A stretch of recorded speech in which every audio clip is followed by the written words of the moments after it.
एक बार की बात है, एक छोटे से गांव में सुरेश नाम का एक आदमी रहता था। सुरेश बहुत ही साधारण और मेहनती व्यक्ति था। उसकी पत्नी सविता और एक छोटी बेटी सीमा थी। वे एक सुखी परिवार के थे, लेकिन एक दिन उसके जीवन में एक भयंकर घटना घट गई।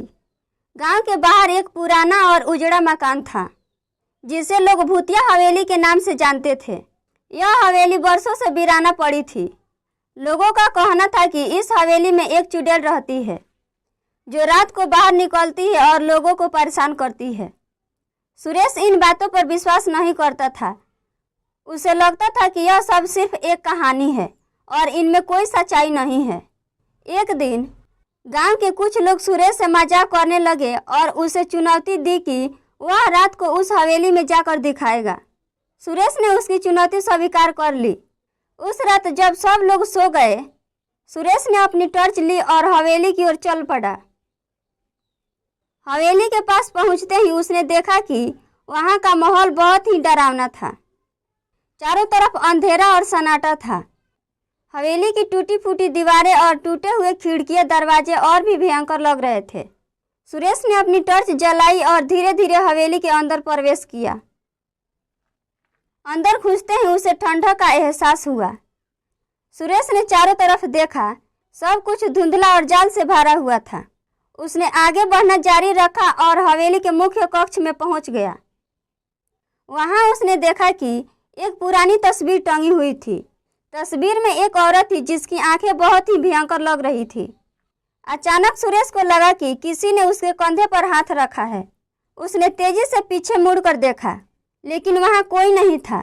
सुरेश थोड़ा घबरा गया, लेकिन उसने हिम्मत नहीं हारी। वह और आगे बढ़ा और हवेली के अंदर की कमरे को जांच करने लगा।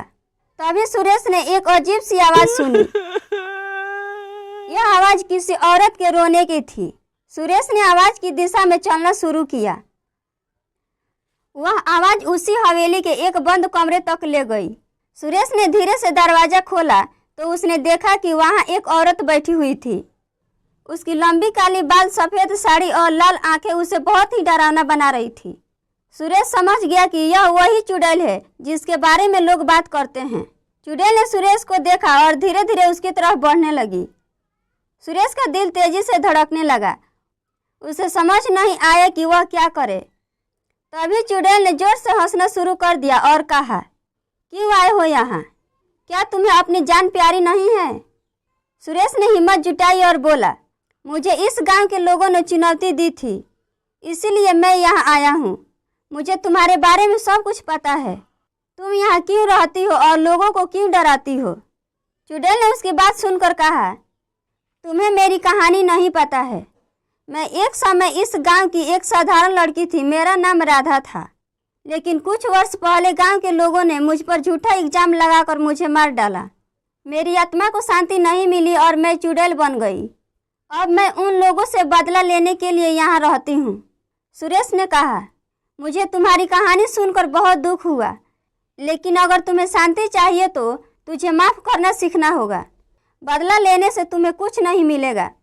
चुड़ैल ने कुछ देर सोचा और फिर उसकी आंखों में आंसू आ गए। उसने कहा, शायद तुम सही कह रहे हो। मैं यहाँ बहुत समय से भटक रही हूँ। अगर तुम मेरी आत्मा को शांति दिला सको तो मैं इस दुनिया से चली जाऊंगी। सुरेश ने वादा किया कि वह उसकी आत्मा को शांति के लिए प्रार्थना करेगा। अगले दिन सुरेश ने गांव के पुजारी से मिलकर एक हवन करवाया और चुड़ैल की आत्मा को शांति के लिए प्रार्थना की। हवन के बाद सुरेश ने महसूस किया कि हवेली का माहौल बदल गया है। अब वहां कोई डरावनी आवाजें नहीं आती थी। गांव के लोग सुरेश के साहस की तारीफ करने लगे और उसे धन्यवाद दिया। सुरेश ने यह साबित कर दिया कि डर के सामने हिम्मत और सही नियत होनी चाहिए। इस घटना के बाद भूतिया हवेली एक बार फिर से शांत हो गई और गांव में शांति लौट आई।